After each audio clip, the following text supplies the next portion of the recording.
This channel does not promote any violent, harmful, or illegal activities. All content provided by this channel is meant for an educational purpose only. একটি মেয়েকে আর্জি করে একটি মেয়েকে যিনি ডাক্তারি পরিষেবা সারাক্ষণ দিতেন, তিনি নাইট ডিউটি করছিলেন, তাকে যে জঘন্যভাবে হত্যা করা হয়েছে, এই হত্যা এই পশ্চিমবঙ্গ বলেই সম্ভব।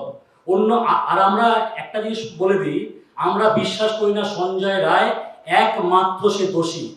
কারণ ভিকটিমের গালে, তিলোত্তমার গালে গলায় যে মানে খামচির দাগ পাওয়া গেছে, সেটা সঞ্জয় রায়ের যে হাতের সাথে ম্যাচ করেনি। এখনো দোষীরা উন্মুক্তভাবে ঘুরছে এবং এই সরকার তাদের পাহারা দিচ্ছে এবং সব রকম ভাবে সুপ্রিম কোর্ট থেকে শুরু করে হাইকোর্ট থেকে শুরু করে খরচা করে যারা মেন প্রধান দোষী তাদের কেমন ভাবে সেফ সাইড করা যায় সেটা হচ্ছে এই সরকার চাইছে।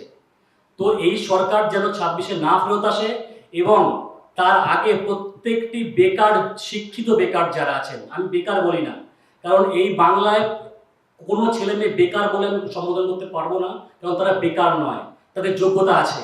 এই সরকার তাদের বেকার বানিয়ে রেখেছে। আমরা কাউকে বেকার আর থাকতে দেব না। চাকরি যদি না দেয়, আমরা এই সরকারের থেকে চাকরি ছিনিয়ে নেব। শুধু আহ্বান করছি, পাহাড় থেকে সমুদ্র, উত্তরবঙ্গ থেকে দক্ষিণবঙ্গ, প্রত্যেকটা ছেলে মেয়েকে, প্রত্যেকটি ঘরে, মধ্যবিত্ত, তার থেকেও কমা, তার থেকেও গরিব মানুষ যারা আছেন কিন্তু শিক্ষিত, প্রত্যেককে আহ্বান করছি, আপনারা আপনাদের যে যোগ্যতা, যে মার্কশিট একটি কপি করে আমাদের ক্যাম্প হবে, এই ক্যাম্পে আপনারা এসে দয়া করে জমা দিন। এই ধরনের আন্দোলন, এই ধরনের প্রতিবাদ যাত্রা আপনারা এর আগে কখনো দেখেননি বাংলায়।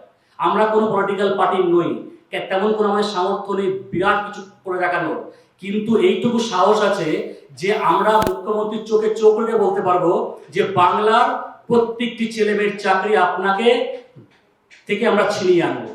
আমরা মুখ্যমন্ত্রীর থেকে প্রত্যেকটি ছেলে মেয়ের বাংলার তাদের যোগ্য চাকরি আমরা ছিনিয়ে আনবো।